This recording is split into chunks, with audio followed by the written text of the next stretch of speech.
My name is Jerm. This is Germ Warfare, the battle of ideas. Cynthia Chung, thank you for joining me in the trenches. Glad to be here. Yeah, so I say trenches obviously metaphorically, but we are in an information war, aren't we? Yes, most definitely, especially with the advent of AI in its new phase shift in 2025. I'm feeling the effects of it, even though I'm not really a user of it. What effects? I feel that already within a short time span, people's attention spans have like decreased even more. Just in terms of putting out content, you know, we've been putting Matthew Ehret, who's my husband for those who don't know, we've been putting out content since about 2019. And the peak of attention span I found was during COVID, obviously, because people were stuck at home and they didn't have much to do. And there were actually some benefits to that where people were actually, I think, the most interested, what I saw for our statistics anyway, because we have a nonprofit called Rising Tide Foundation, which people can check out the website's risingtidefoundation.net. But I found that they had the highest attention span for like more substantial things, philosophical questions, especially during COVID. And it has been slowly dropping. And then last year with AI, I find that it's getting a lot harder for people to read something that's not that long. And I think that Twitter is also playing, or X is playing a role as well in this, and TikTok. And you know, we had someone who was helping us for a short while, who's in her 20s, who was, you know, telling us that for a TikTok, even a 3-minute clip now is too long. It's considered too long. We want it down to 40 seconds. And, you know, it's best. The most popular videos are where you're walking and you're just pointing at something and you're like, whoa, what's that? And it's like, is it Illuminati or whatever? And like, there's increasingly less and less of an actual thought being conveyed. And this last year, I've really felt the effects with the AI. You say AI, but I mean, the algorithms behind those things are designed to do that.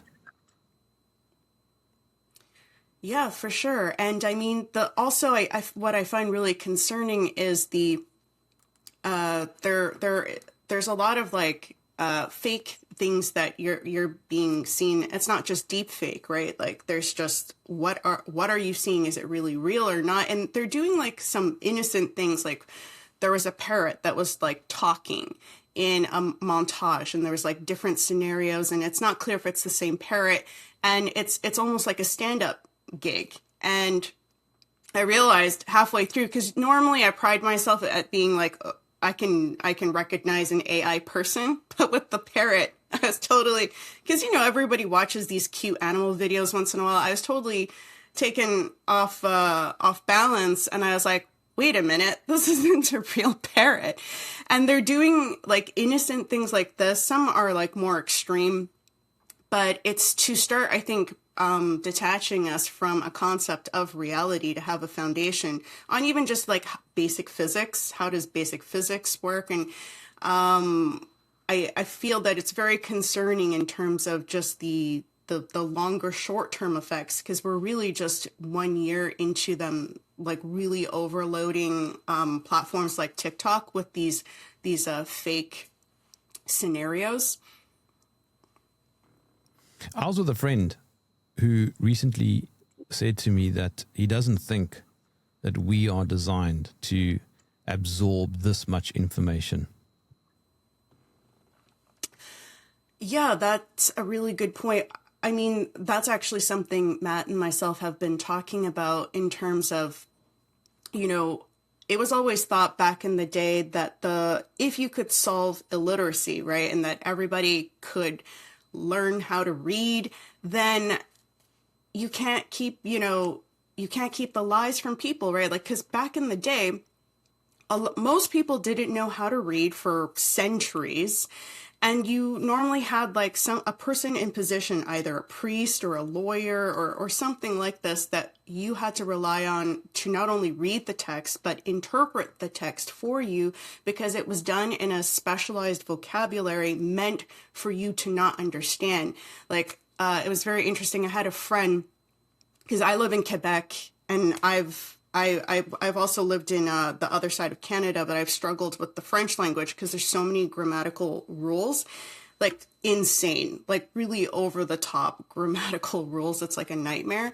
And one of my friends who's French said, like, well, they did it on purpose to make it really difficult for the common person to be able to speak properly.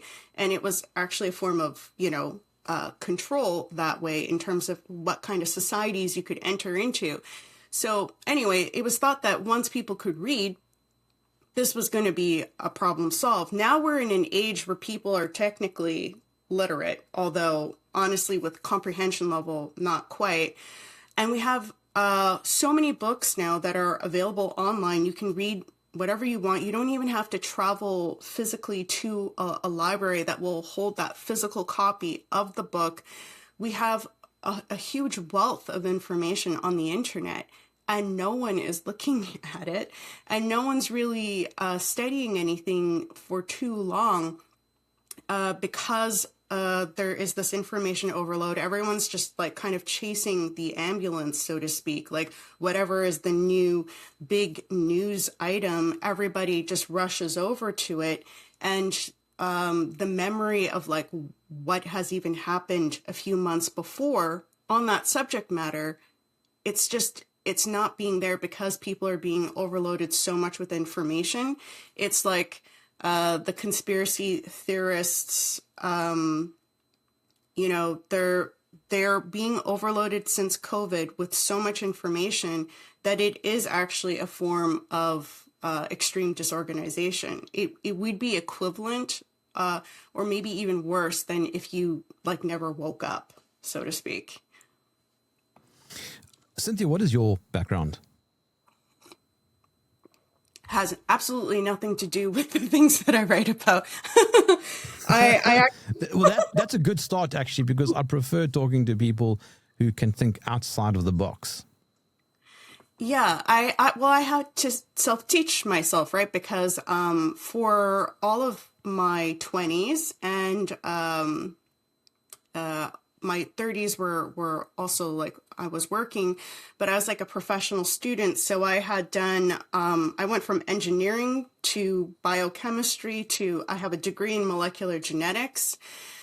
And I got that degree, and then I decided I'm not going to work in this field because I realized the research was going nowhere. I thought it was going to be exciting. I thought I was going to be on the advent of changing the world in a positive way. And last year for that program was a complete wake-up call that my professors were all actual like losers who were not really doing anything with their research. And then I didn't want to work for a pharmaceutical company for ethical reasons. And then I went into nursing, actually, just to get a job, a practical job where at least I was like, well, I'm going to do something good with that. And I worked for about 5 years as a nurse in very intensive fields. And then I realized that was also not going to actually be an ethical career for me because they were doing some not so great practices, in my opinion, with the patients. And Matt actually opened the door for me to get my first paid writing gig with Strategic Culture. And then I realized, oh my God, I could possibly get paid to write. And then I just went in that direction. There's a strange segue. I can't pin it, but I somehow feel that there is a connection between your molecular genetics and the topic of limits to growth. I'm not sure where the link is, but I know it's somewhere there. But when you and I last chatted a few years ago, we spoke about this, and it's so interesting that I obviously want to talk to you about it again. If we find a place to start, I guess the best position will be, what are the limits to growth? Well, that is the issue. And I start off with my paper, which is what our conversation is going to be based off of, which people can find on my Substack, Through Glass Darkly by Cynthia Chung.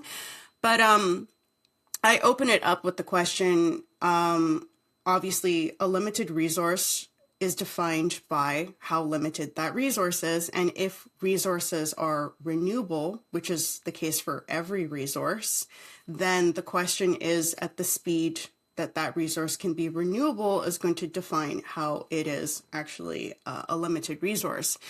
And so there are a lot of examples that I go in with that, but maybe to start our conversation, this question is actually a political one more than even a scientific one. Unfortunately, there's a lot of pseudoscience in I mean, academia itself has become a huge problem in all of its subjects, but this concept, No. which maybe, I don't know, I've heard that the Carnegie Foundation had a lot to do with like messing things up, but yeah, the concept of limited resources seems to have come completely out of the Club of Rome. And they had a publication called the Limits to Growth. And the Club of Rome, when it was brought into existence around 1968, and they published Limits to Growth in 1972, they were linked to the World Economic Forum right from the beginning of basically their blueprint is the blueprint for the World Economic Forum. And so this limits to growth, like they're basically saying that it's very Malthusian as well, in terms of we're going to hit a carrying capacity. And if you look at most life forms on Earth, there is what they call a plateau where you're living in a certain environment. And once, like, let's say rabbits, right? Once rabbits reach a certain population size within their environment, they're going to hit a plateau where their population is going to just like flatline. They can't increase past this population number because the environment cannot, supply the needs of that population. The problem is that humans can't be compared to something like that because we invent new things that are a complete qualitative shift. And Thomas Malthus is the one that really started this, who worked for the British East India Company, by the way, as did Adam Smith. Like all of these things are very, all of these like ideas in science and economics from Thomas Malthus and Adam Smith were actually to serve a political policy of the British Empire, and very directly for the British East India Trade Company. They were salaried by this company, and he's the one that started this whole concept of, carrying capacity, that the human population would reach a carrying capacity. And he had prophesied it would be 100 years from when he had brought this to everyone's attention. And it's, as with these, types of predictions, they're always wrong. And yet somehow we continuously believe in them.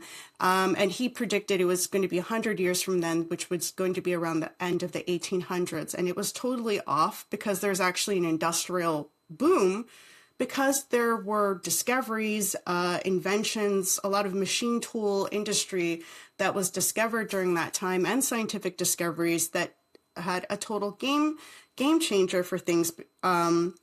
And changes our relationship to the resources in our environment. So, like, for instance, coal can be just this useless lump of, black soot, or if you know how to unleash the energy within coal, it was a huge, there was problems with pollution, but there was also a lot of increase in standards of living. Like, people, I think, forget, like, how arduous what we consider now really basic things like washing your clothes was once you had access to electricity. So that's the question in mind, is that our relationship to what is naturally around us will constantly change as we form inventions that change our relationship to these things. But the limits to growth, they have like mathematical models where they try to tell us that it's inevitable that you're going to hit a plateau. What it really means is that they want to enforce an economic political policy that justifies that we stop growing. And you can see like Europe, a lot of the European countries were very foolish, and they had shut down their nuclear power. And now they're in a situation where they're purchasing their energy for like 10 times the price from the United States, like in the case of Germany, when they could have been using this energy and producing it for themselves. So they're still reliant on the so-called dirty energy from other countries. And it's been shown that Germany is like the biggest model for like the renewable energy sector. It's not actually able to meet the needs of the German people without decreasing the standard of living dramatically. And when the limits to growth came out, there was this big, what was it? ABC special on Australia's largest computer, which this is hilarious for anyone who wants to. You can look it up on YouTube, or you can look it up in my article. I have it embedded. But this supercomputer predicted, depending on the parameters you put in it, when the world would end. But no matter what, the conclusion was that the world would end, but the date would change depending on the parameters you gave it. Sounds like, the computer was a little bit biased, but if you look at what it was projecting, even for something like chromium availability, which I have as an example in my paper, it was totally off. And it predicted that chromium availability was going to go down. But because we were able to, discover a different way of using it and producing it, we're actually like, it went up so high in reality to the graph that you can't even fit it on the graph. Like our chromium availability is actually exponentially higher than what this supercomputer predicted. And I think that these kinds of examples are just very good examples of how mathematical models, which are computer models, are incapable of predicting qualitative change, because that's not something you can compute. It's not a linear or exponential type of consistency in something. It's the same thing with climate change. You can't use a mathematical model to determine how Earth is going to look temperature-wise or climate-wise in 100 years' time. There are too many variables. Yeah, exactly. And well, that's something we discuss in our Rising Tide film, The Curse of Game Theory. Is that right? Because game theory was von Neumann. And all of this is linked, right? Like with cybernetics and game theory. These are all things that are also used to justify limited resources, zero-sum game thinking, which is all a lie to stop people from thinking that they can collaborate with each other for like a win-win scenario, using China's phrase. But yeah, like von Neumann had said that if you have more variables, it should be easier to predict. And he actually uses the solar system as an example in his the start of his game theory book, which is hilarious because if you look at how the planets are interacting with the several moons and so forth, it's not like a linear relationship. And the more variables you would put into a system like that actually increases the complexity. It doesn't increase the simplicity of prediction, because they have the stupid thing of like the spray can, and you can predict like how many atoms or whatever based off of like the probability of, like, that's like the easiest thing to do. But it showcases that they don't actually understand anything about what shapes most of life. And the fact too that our solar system is supposed to be traversing through a galaxy where we're going in and out of all types of things in an environment that is always changing as well, in terms of like cosmic rays and all of this sort of thing. So, which seems to affect also our sun's activity level. So, you know, Which, by the way, is also mathematical modeling. Yeah, because we can't really know for sure what this galaxy is. But I do I do think that there is a good point in thinking that we are constantly moving through something in the universe, and that the environment is changing because we're not the only thing in the universe, and we're going to be interacting with other things. And cosmic rays are one thing that we can measure that are changing assuming on where we're traversing in the universe. But the cosmic rays of what we're getting from the universe are varying.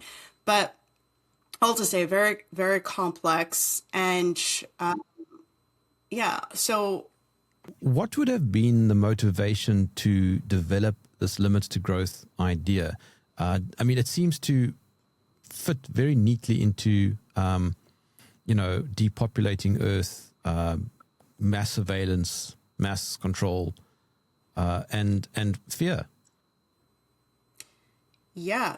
Well, that was actually one of the scenarios for the supercomputer, was to show like how much you could slow down the end of the world if we had birth control put in place. So they were putting different parameters in, like pollution controls, birth control, and these sorts of things.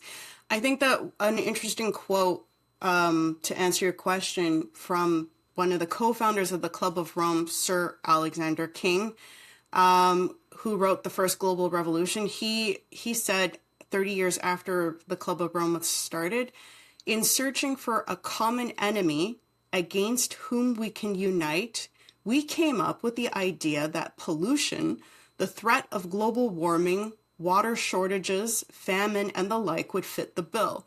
In their totality and their interactions, these phenomena do constitute a common threat which must be confronted by everyone together. But in designating these dangers as the enemy, we fall into the trap which we have already warned readers about, namely mistaking symptoms for causes.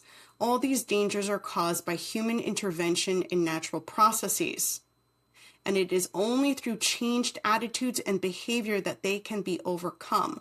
The real enemy, then, is humanity itself.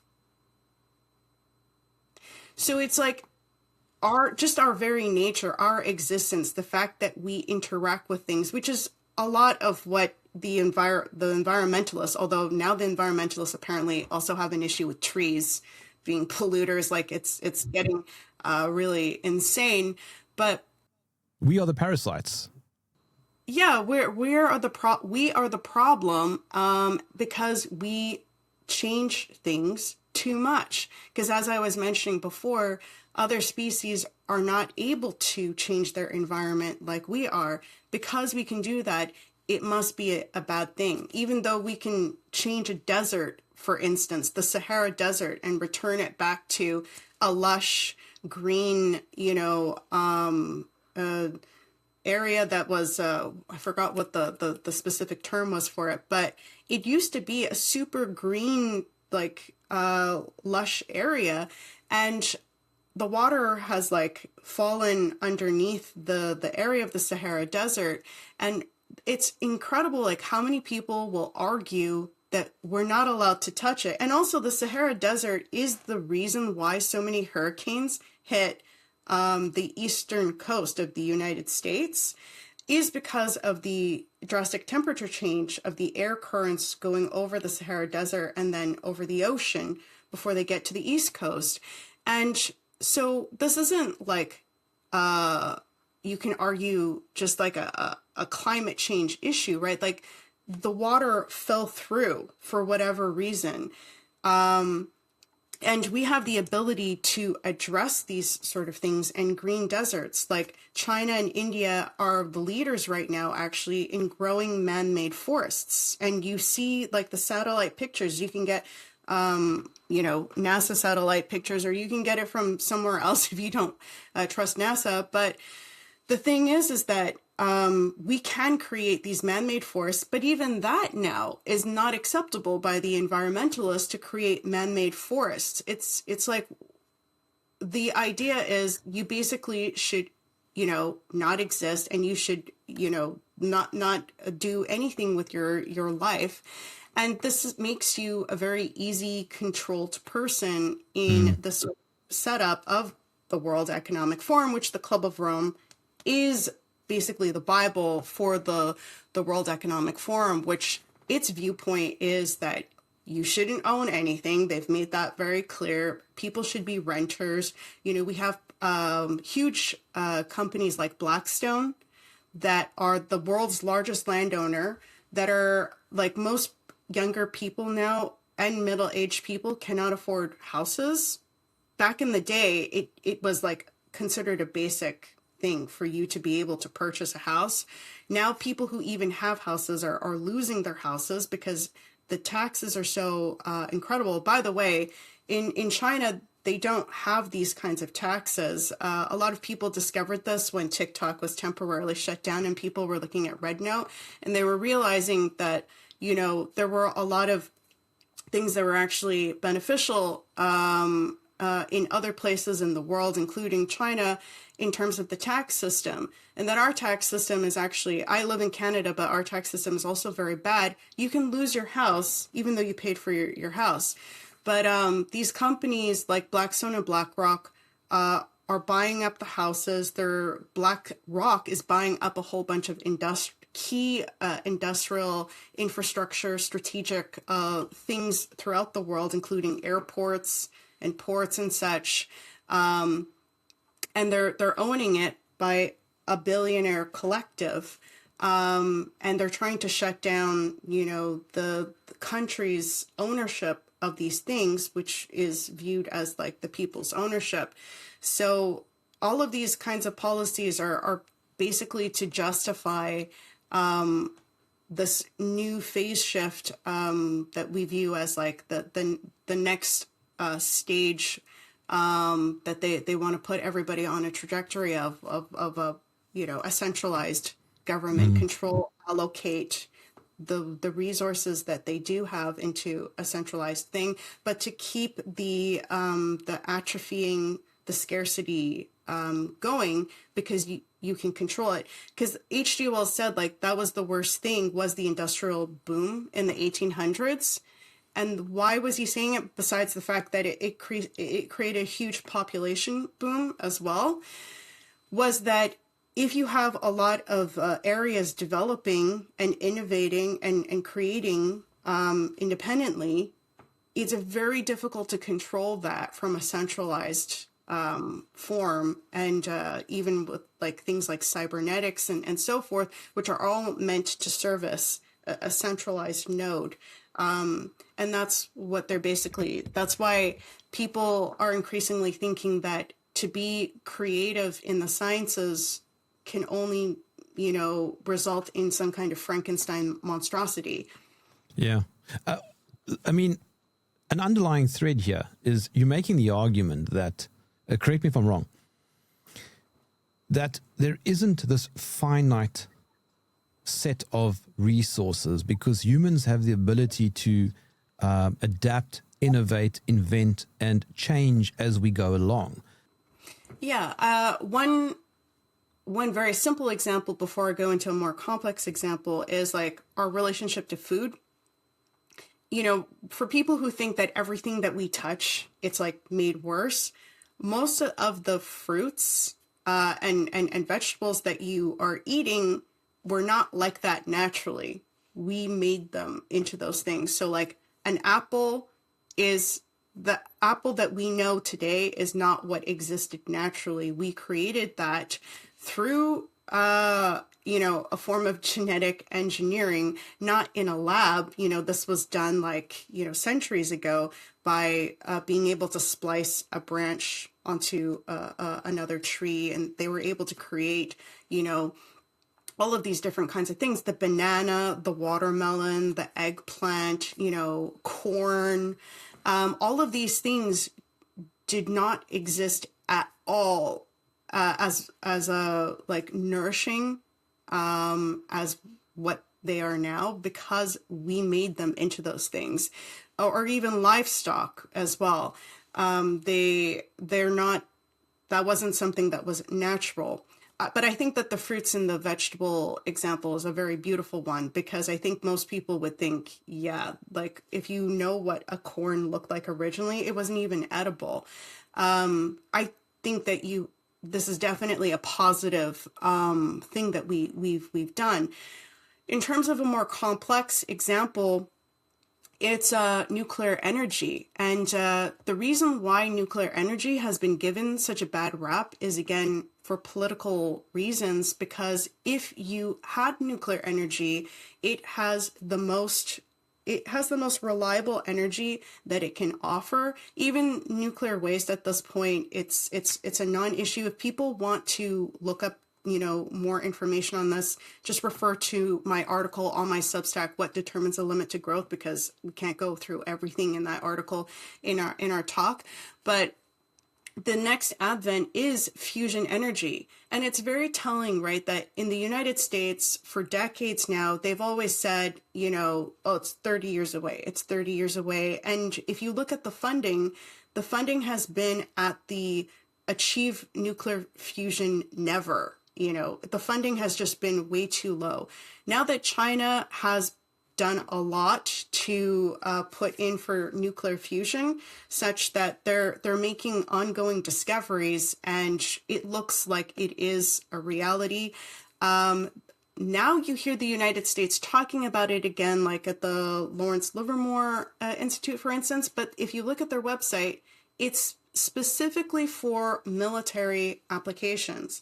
And that shows you the attitude, right? Like, the energy is not being thought of as what it can do for society. It's the only concern the United States has shown in terms of meeting China in this race for nuclear fusion is from a military standpoint.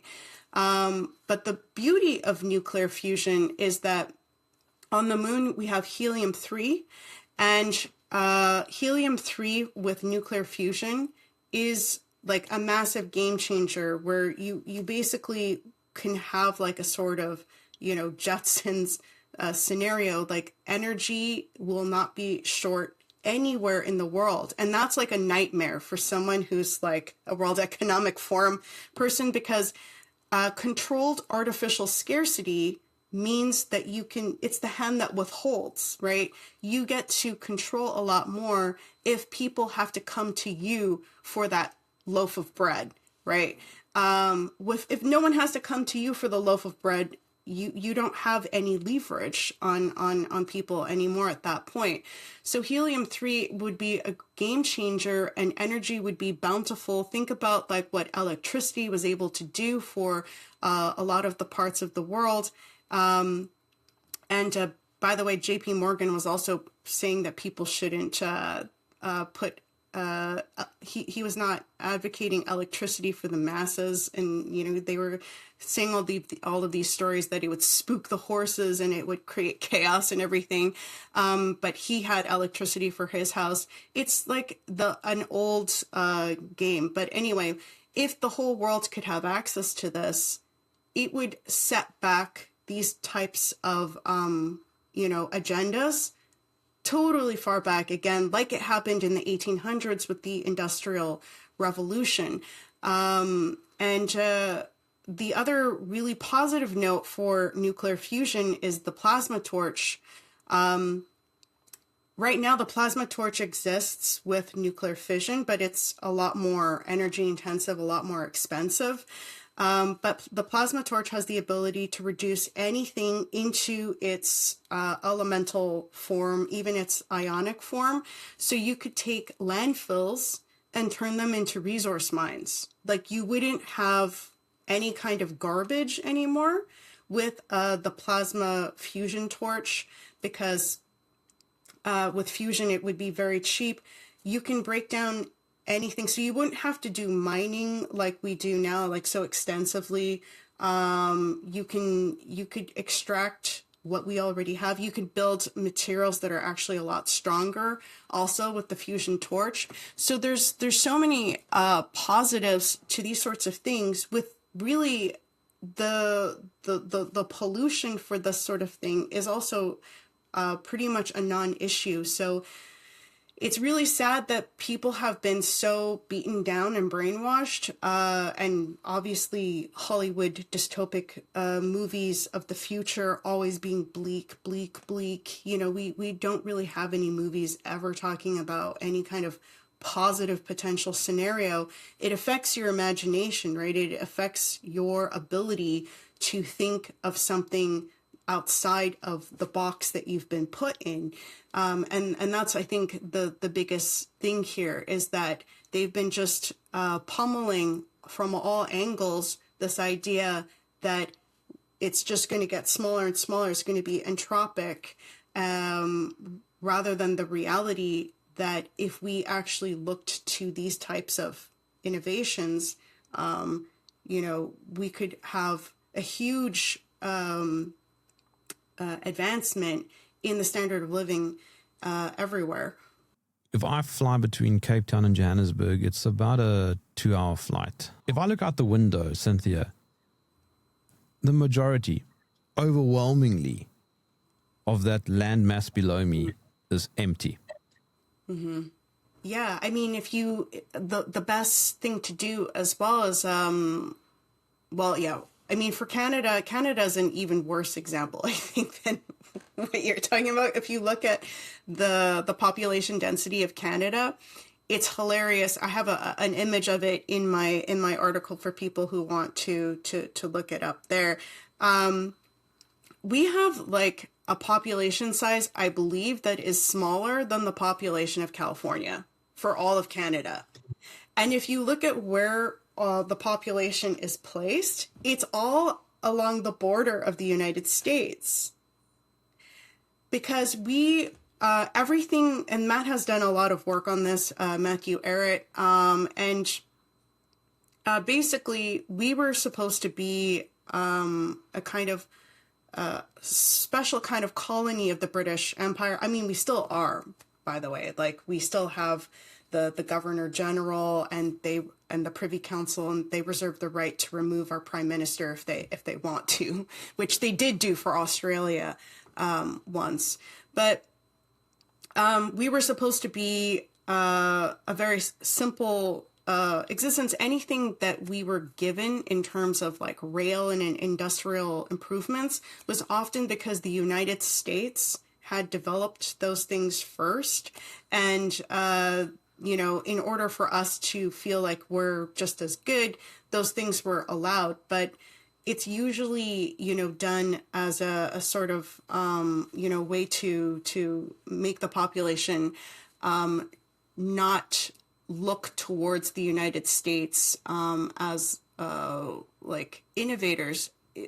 There's a history where like Ben Franklin and Lincoln both were Ben Franklin tried to make ties with Quebec, and Lincoln was, I think, making ties with British Columbia. There were always these seductions for entering into the United States. And I think that it's very telling that our population is totally like, it's all along the actual border of the United States. I'm just looking now. Sorry, I'm sorry for interrupting, but I'm looking at the map now of Canada, the population density map. And you're right. It just runs along the border. The overwhelming majority of Canada is just on the map. It's just gray, which means there's nothing there. Yeah. And I think that I mean, most people hearing what I just said would be like, what? Like, Canada is just like having its certain minor developments and advancements, technological and industrial wise, because of the United States. But how else are you explaining why we haven't been able to develop a significant population density that has a certain distance away from the American border. I find it, very bizarre. But needless to say, we have a lot of space, especially in Canada. There was a calculation, I don't know, it's still like within the ballpark of accuracy, where someone had calculated the population size could be fit into Texas with a certain sized townhouse, just a one level townhouse. That we would be able to fit the entire human population into Texas with townhouses. Let me see if I can find the example here. Right. So it's not, at the time of this calculation, it was 7.4 billion people in the world. Now it's higher than that, but you still have like a bit of an estimation here. Texas is 170 million acres, or 695,000 kilometers squared approximately. And if you have a population size of 7.4 billion, then you could house the entire population into Texas with 27,000 people per square mile, which is about a 33 foot by 33 foot plot of land per person, enough space to fit a townhouse for every person on the planet in Texas. Because the counter argument will be, that's not fair because a lot of the land needs to be used for farming, it's uninhabitable, etc., etc. Well,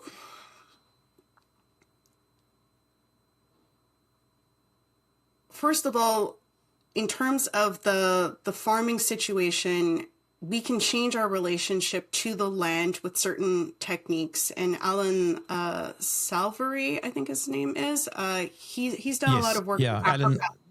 Yeah.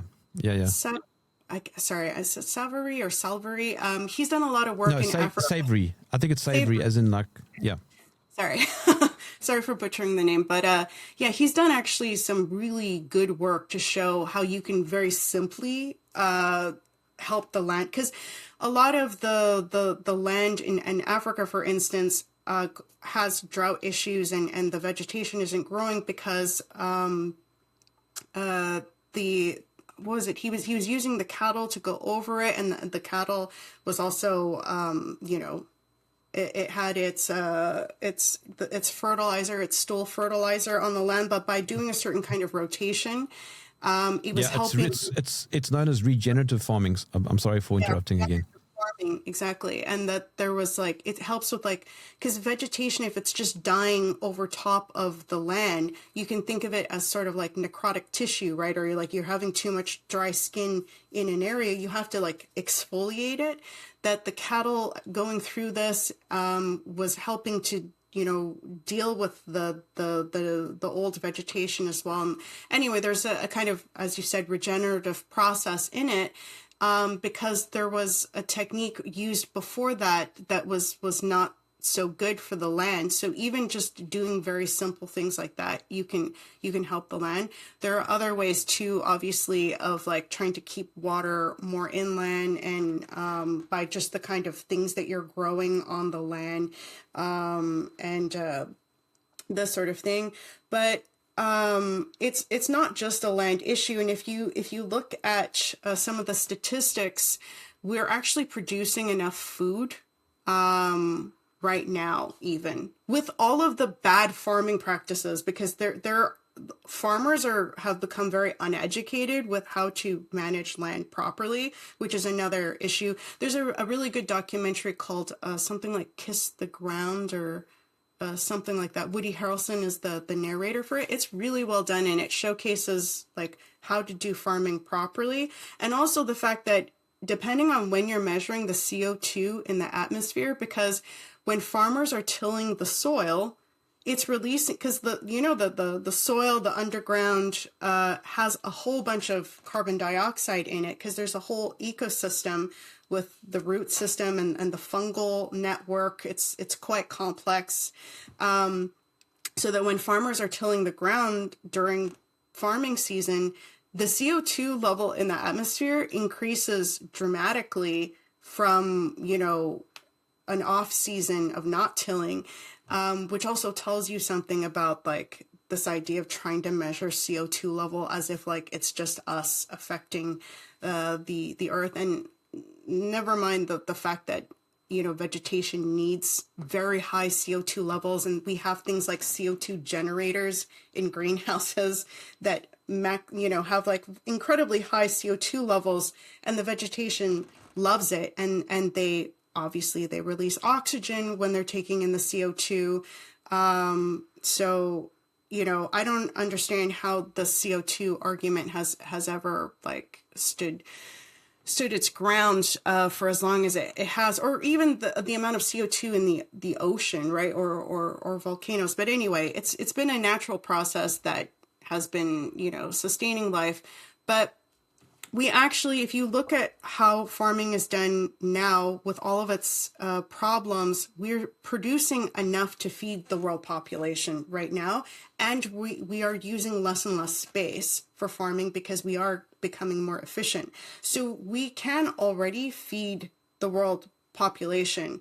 And it's true that like if you're living in certain areas, you're not going to be able to produce everything for yourself, but we have global trade, which is a good thing when it's done, responsibly and cooperatively. Not in the way Trump's doing it with tariffs. No. Yeah. That's a form of weaponizing. Those are not even protective tariffs. I've actually done a paper on this because he talked about McKinley a lot. William McKinley, who was the president who was known for high protective tariffs. McKinley himself has, written about how if you tariff everything, it is actually a revenue tariff. It is not a protective tariff, because if you're tariffing things that your country is not producing and won't be able to produce anytime soon at the level that your population needs, you're basically just putting a tax on something that needs to be imported. It's a revenue tariff. And that's what Trump is doing. He's doing a revenue tariff. So he's collecting money from this revenue tariff at the expense of the domestic manufacturing companies in the US, and the people as well are all paying more for this collection of things that is God knows what it's going into, but it's not building up the manufacturing base. It's not building up the standard of living. Also, on a quick note, he said he would cap the credit card interest rates at 10%. He still hasn't done that. And that was a huge promise he was making at the beginning of his second term, and he never did it. And that's a very, why? People need to stop making excuses at this point, right? Like there's been just, for people who are supportive of him, it's just endless excuses. And I mean, there's no excuse for something like that. Why make such a big, Scott Bessent was also like, yeah, we're going to do this. They haven't done it. Why haven't you done it?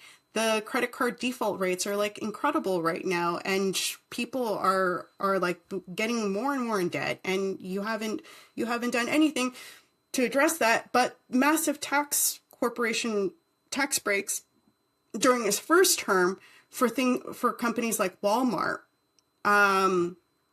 So anyway, we are producing enough food for everybody, and it's more of like localized scarcity, and those are for political and economic reasons. The limits to growth argument is that we should fear scarcity because it's all around us.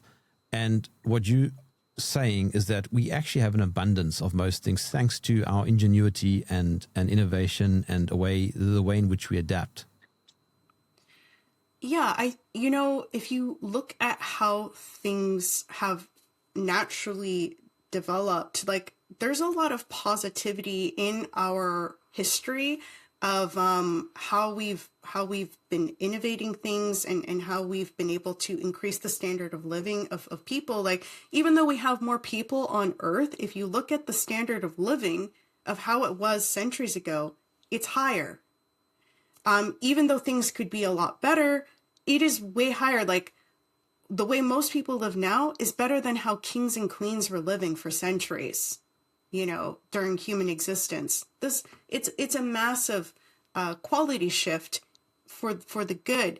And what's sad is that we've had a lot of interventions and interferences and sabotages by groupings of people. Just look at the wave of assassinations that occurred in the 1800s and early 1900s that brought in the First World War.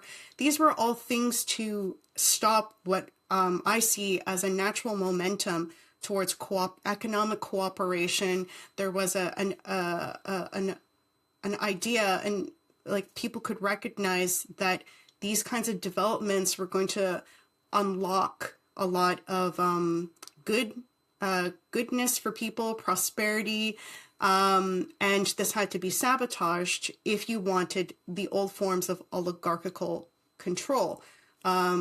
Because before, scarcity was more of a real thing because we didn't have innovations like we do today to use a lot of the resources that we are now using that created abundance.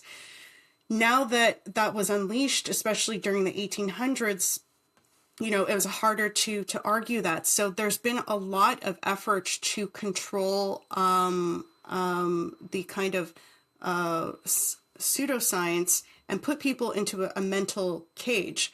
Because if you believe in this sort of thing, then, you know, again, as we were saying, you're easier to control. But if you look at the actual solutions that are really out there, there is no reason for us to be so cynical.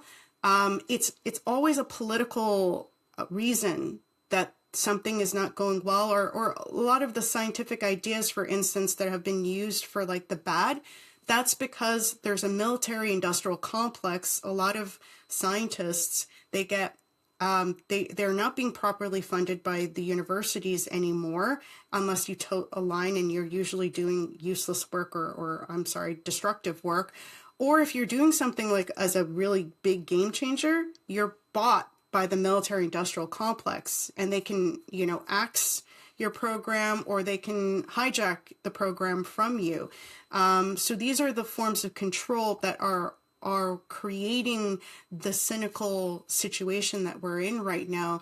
But ideas and innovation are in themselves not bad. You know, like fire can be used for good or it can be used for bad. It's a tool. Oligarchs don't like abundance. Yes. Yeah, they don't like people. Well, I mean, David Suzuki said that he thought the ideal world population size was something ridiculous, like 100 million people. China, which has supposedly got 1.5 billion people, I don't know what the total population actually is. I mean, I was in Shanghai recently, and the claim is that it has around 26 to 30 million people. Well, if that's true, and I don't have any reason to doubt that it's true, but it certainly is not overcrowded. That's actually an example I use in my paper. So yeah, Canada has a population in 2020 of 38 million, and Shanghai. Okay, so and Canada has about 10 million kilometers squared is the size of Canada. Shanghai has 26 million people as of 2019, so I guess the same number is what you're saying, and 6,340 kilometers squared. And yeah, Shanghai is one of the nicest cities in the world at this point, and Shenzhen as well is nice, and there's a lot of other cities in China at this point that are like way nicer than anything that you're going to find in Canada or the United States or even really Western Europe at this point. Like there isn't a growth happening. And the nice thing about how these cities in China are developing is that there are a lot of parks. There's the huge park in Shanghai, the Century Park. So, you know, it's not that you can't have vegetation. And I know that China is looking into having vegetation interspersed all around, you know, buildings, which is obviously a good thing, not just for the air, but, you know, that's another political thing that has happened. If you look at the kind of war that has happened in architecture, architecture has been made to be purposefully ugly for a lot of like the 20th century buildings. They were done on purpose. Like I find it hilarious. I was talking to Matt about how, when the bad communists are portrayed in movies, like the Soviet communists, and you always see like their buildings are just concrete, and there's like, if there are windows, it's still like, it looks kind of like a prison sort of system. But our buildings, we have a lot of buildings that look like that. I was in Germany recently. Germany, the buildings are really ugly. In Quebec, our buildings are super ugly. They could look like penitentiary buildings. And I know in the US as well, and that was done on purpose to have, this idea of like, if you don't have beauty, that also affects your level of optimism, right? That if it's just day-to-day drudgery, you're going to your 9-to-5 job in the subway, which is ugly, and then you're walking through the streets and it's ugly, like it affects how you're thinking as well. Everything is done to try to minimize what is your natural tendency to be a creative, optimistic person that wants to have solutions to problems and stuff. And in China, it's really nice to see that there is actually a lot of optimism that you can achieve great things. Because look at what they've accomplished in just like 10 years. It's a huge game changer. So of course the population is going to be a lot more optimistic. Whereas for us living here, I mean, most people are not even paying attention to what's going on in China. They're not paying attention to any of the positive news that's going on, that's right in their face, a contradiction to how they're viewing the world, because they can't escape their reality that is within their day-to-day, observances.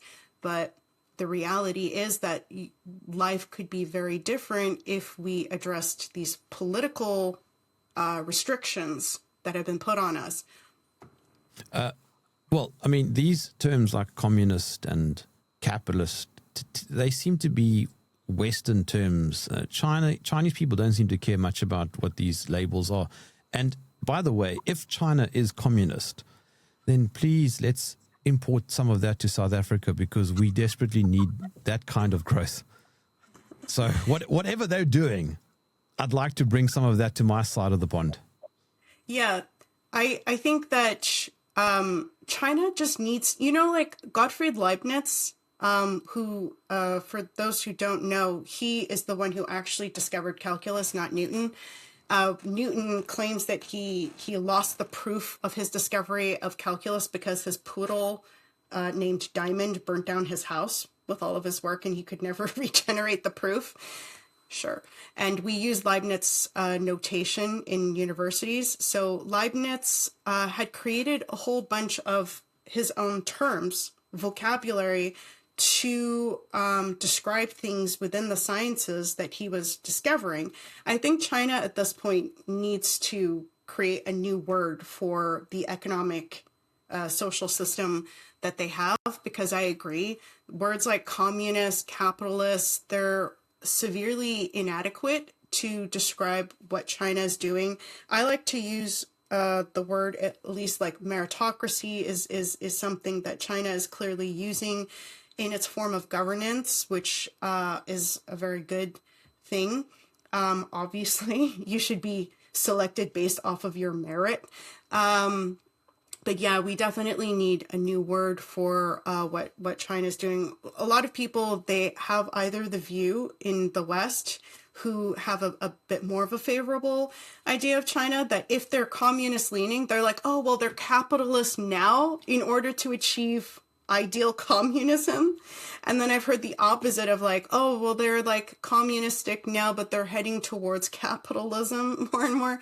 And it's like, it's not any of those things really. I have a word. What? Abundance. Okay. Yes. A system of abundance.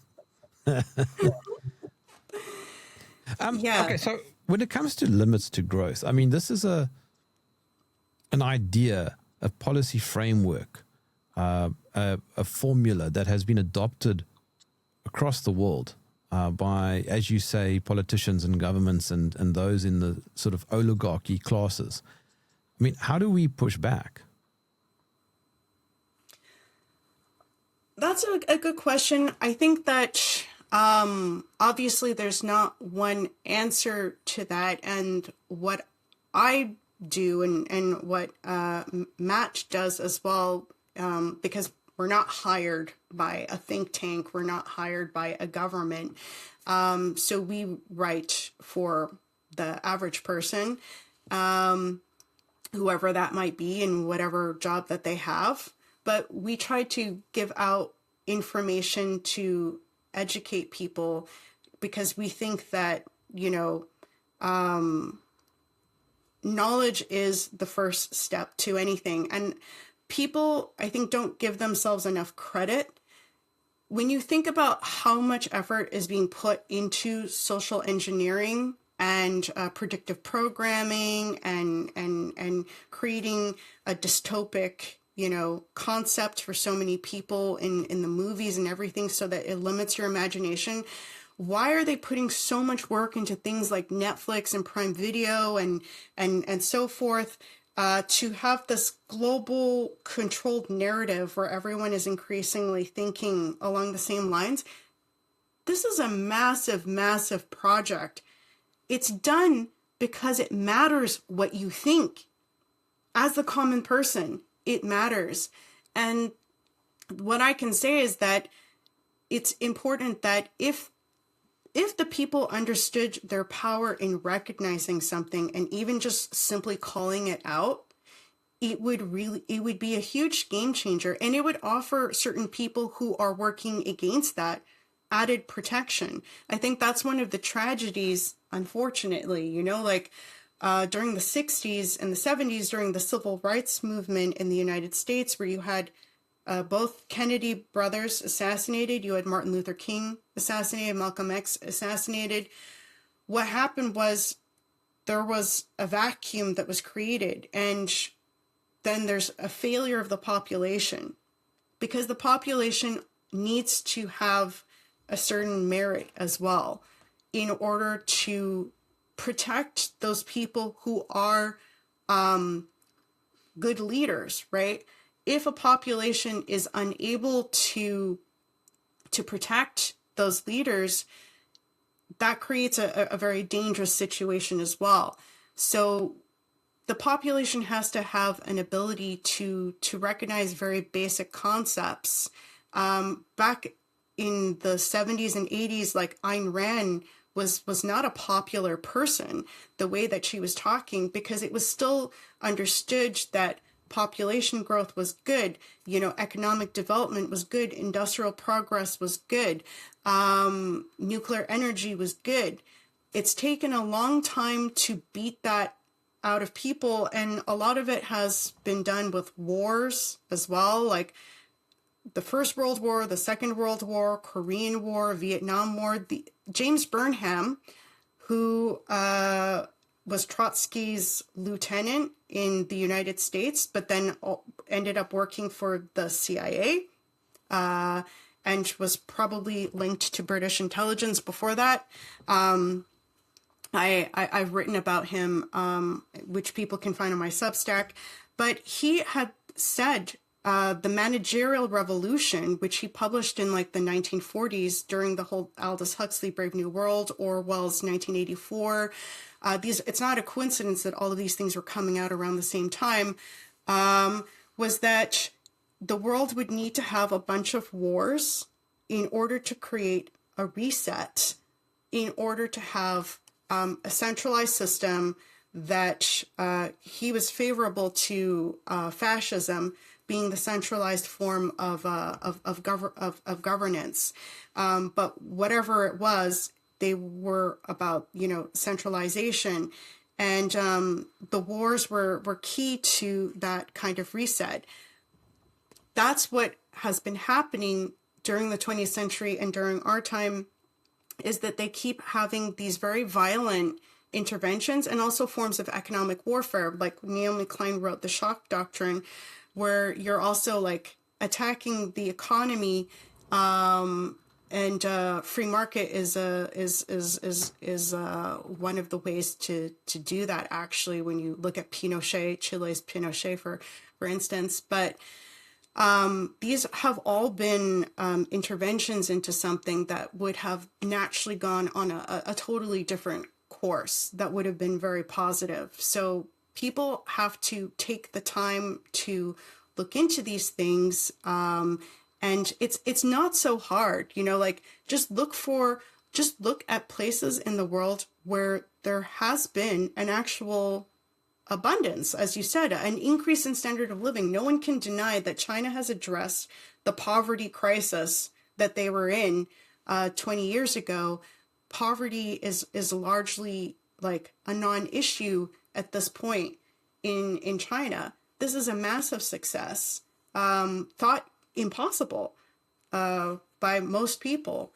So the solutions are there. And if we don't want to live in a world of, the World Economic Forum mandate, then we all have a responsibility as a citizen. If you want to be treated as a citizen, if you want to be treated as a free person, you have to take responsibility as well for the solutions to things that are out there. They're already, staring at us in the face. We just have to, support those kinds of ideas.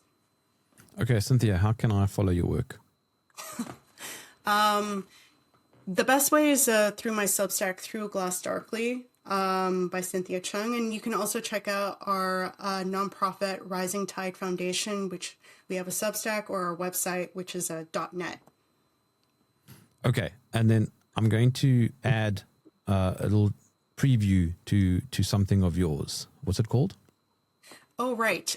So the Rising Tide Foundation, we have an ongoing docu-series. We have 3 episodes to, it's called Escaping Calypso's Island.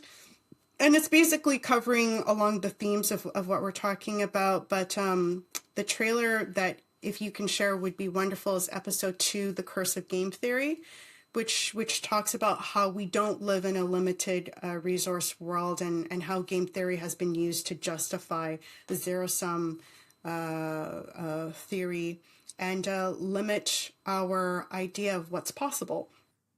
All right, I'm going to attach that to the end of this episode. But for now, Cynthia Chung, thank you for joining me in the trenches. Glad I could be here today.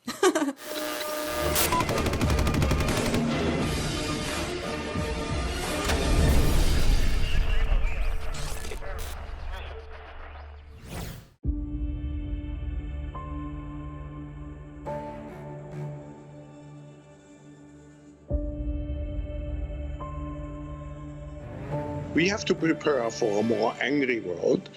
It is common in our modern day and age to hear the phrase zero sum. This theory of zero sum first originated with the advent of game theory, the mathematical theory of games of strategy. The quality of life is going to go right back to practically zero. But can we be certain that we do live in a zero-sum world governed by limited resources and selfish self-interests?